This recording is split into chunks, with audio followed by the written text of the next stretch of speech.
नमस्कार मित्रों, कैसे आप सभी? आशा करता हूँ अच्छे होंगे। आज हम चर्चा कर रहे हैं कि यदि किसी की जन्म पत्रिका में विषयोग बना हुआ है, विषयोग पहले कैसे बनता है वो बता देता हूँ। जब चंद्रमा के साथ में शनि विराजमान होता है तो उसे विषयोग कहते हैं।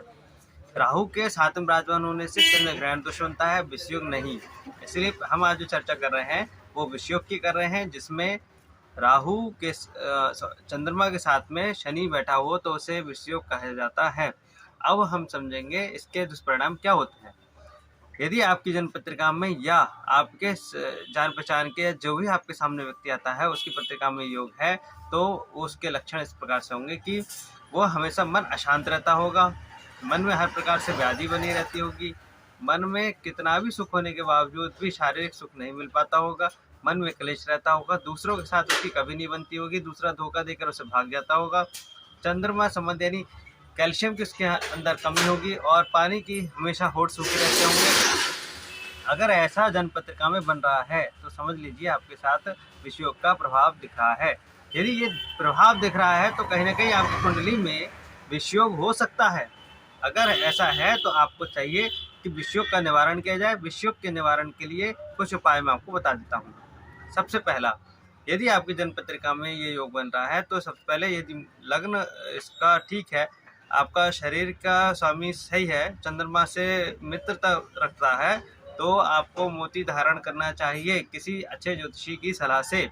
यह मोती आपके कुंडली में चंद्रमा के बल को देखते हुए उतने रत्ती का धारण किया जाएगा। आपको अगर सूट करता है तो चांदी आपको सबसे अधिक पहननी चाहिए। शनि आपकी कुंडली में यदि मार्केश है तो शनि का दान करना चाहिए, सरसों के तेल का दान, या फिर जो जैसे चाय भी अगर आप दान करना चाहें अमावस्या वाले दिन तो बहुत अच्छा रहेगा। यदि आप अपने हाथ से बना हुआ भोजन किसी भी सोमवार वाले दिन शिव मंदिर में जाकर के भेंट करते हैं तो भी अच्छा रहेगा।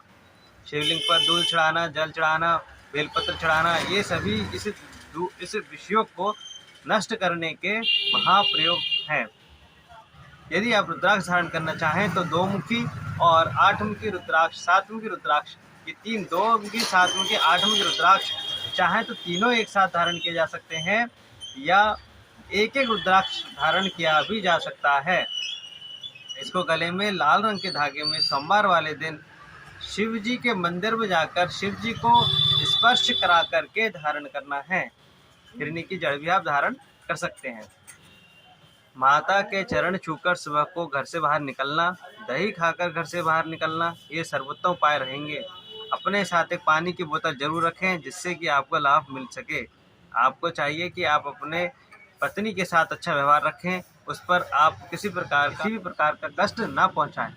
यदि आपकी जन्म पत्रिका में योग है और आपकी जन्म पत्रिका के अनुसार कौन सा योग सर्वोत्तम है और कौन सा दुर्योग सबसे खराब है, जिसको देख करके आपके लिए सबसे अच्छा उपाय क्या हो सकता है, जिसे जीवन में जाकर के अंकुश.com पर आप जाके खरीद सकते हैं और साथ ही साथ आप मुझे सलाह लेकर के जन्म पत्रिका दिखा करके भी धारण कर सकते हैं। ये सशुल्क होगा, इट्स नॉट फ्री, क्योंकि हम आपको समय देते हैं तो इसीलिए देते हैं ताकि आपको जब हम समय दे रहे हैं तो सही से गणनाएं कर सकें।